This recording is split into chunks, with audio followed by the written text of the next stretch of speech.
Well, there's another number one contender stuck. What do we do? It feels like this event in Paris was fun. Was fun as hell. But like when Michael Bisping was in the cage after and just asking, so what do we do next? You just look at him like, I don't know what the fuck we do next. Cyril Gane just fought for the title in his last fight. And Robert Whittaker just fought for his title in his second opportunity in his last fight. Both of their champions are still at the top. It was a showdown of the number one contenders solidifying their spot. And Robert Whittaker is on another level. Like I'll say, Cyril Gane is definitely the number one contender at heavyweight, but he hasn't been like defending it for as long as Robert has, to be fair. Robert, I mean, it's just unreal. You see, a lot of people say that Colby Covington is the clearest number one contender. I hear Chael Sonnen say that all the time. Colby Covington is the clearest. Robert Whittaker is even clearer than Colby Covington, in my opinion, because Robert Whittaker has defended that number one spot against Darren Till, against Kelvin Gastelum, against Jared Cannonier, and now against fucking Marvin Vettori. Those are all top 5, top 10 middleweights in the world. Absolutely crazy. And remember, when he fought Kelvin Gastelum, he was actually supposed to fight Paulo Costa. He agreed to fight every top 5 middleweight there is. He agreed to fight them all, and he beat them all. It's absolutely crazy to see. It just shows the freaking gap between Whittaker and Adesanya and the rest. It's just not even comparable. Like, you see fucking Whittaker and Marvin Vittori, like, to be honest, it wasn't even close. It was an absolute masterclass. And it's funny because sometimes when I watch Whittaker fights, I'm kind of scared because I'm like, damn, sometimes he get a bit chinny. Like at the end of the Cannonier fight, he got wobbled a little bit. Also with Adesanya, he got hit with one punch and then went down. But against Vittori, who's a very, very skilled individual. I wouldn't say skilled. I'll take that back. He's a very durable, tough, and gritty fighter. All right, it's important to bring the correct adjective for each fighters, all right? Because he's not the skillest fighter, but he's extremely durable, gritty, and strong, and that's what makes him dangerous. That's what makes him be able to beat all these guys, because he's just more tough. He can just bully guys, you know what I mean?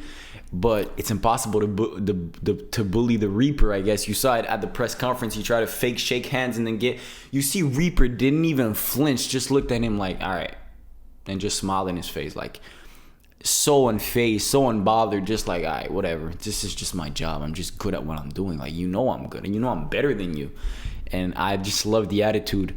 Doesn't need to trash talk too much. Doesn't need to do all this shenanigans and stuff like that. He just beats everybody, and just pretty much solidifies himself as one of the pound for pound best fighter in the world right now. In my opinion, he has to be top 5, top 10 pound for, okay, maybe not top 5, but top 10 pound for pound. He has to be up there.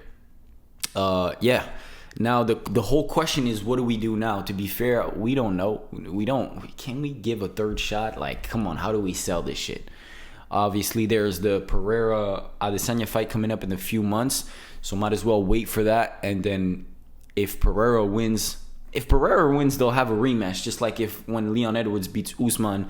Usman will get a rematch. So Whittaker is stuck right now, and to be fair, I heard rumors that he wants to go up to 205.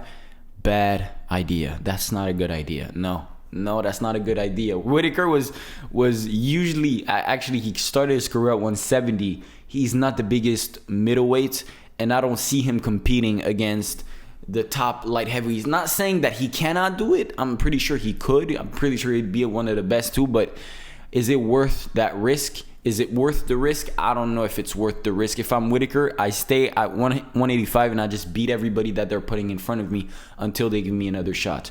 Or, damn, if they're giving me an instant title shot at 205, might as well fuck it. But they're not going to do that either. So I just wouldn't like to see him compete at 205 just for the sake of it. Like fighting contenders at 205 just for the sake of it. I don't know how much Whittaker actually walks around at. it seems like he actually walks around a lot more than we think.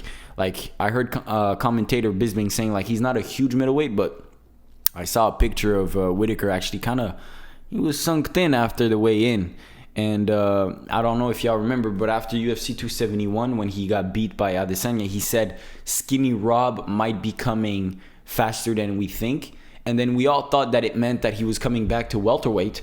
But he was just saying, like, when I go down to 185, I'm hella skinny.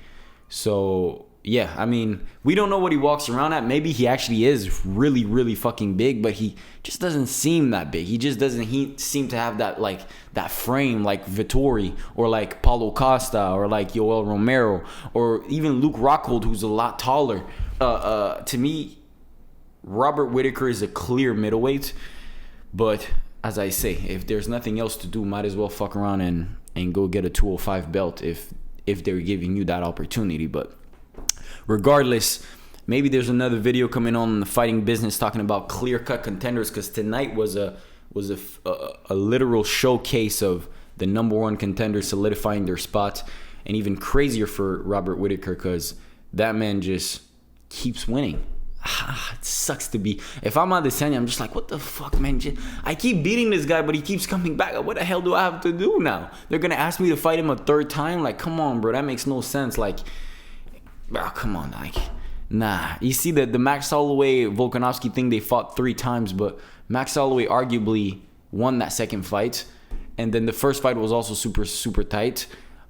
Can we make an argument that Whittaker won any of those fights? I don't know. I know he's saying that he won the second fight, but to be fair, I don't think he did. And he got knocked out in the first fight, so I don't know. I don't know what do we do here. Let me know what y'all think. Like, what should Whittaker do now? Should he go to 205? Yo, stop moving, man. Mueve. Gracias. So yeah, just let me know in the comments. I really like to hear your opinions on this. Like, what should Whittaker do now? Should he just wait for a title shot and just pray that they give him that third shot, or, you know, fight somebody else, fight Paulo Costa probably? That's probably what they'll do, eh? Yeah, I didn't think of that. I'll probably do Paulo Costa versus Whittaker. Damn, I'm getting brain freeze. Yeah, Paulo Costa versus Whittaker is probably the next move, to be fair. But does that make sense? Because Costa lost to Vittori. I don't know. It is what it is. Let me know what y'all think is going to happen down below. I would like to hear some early predictions on what they are going to do with Whittaker. But yeah, I appreciate y'all watching. I'll catch you on the next one. Peace out.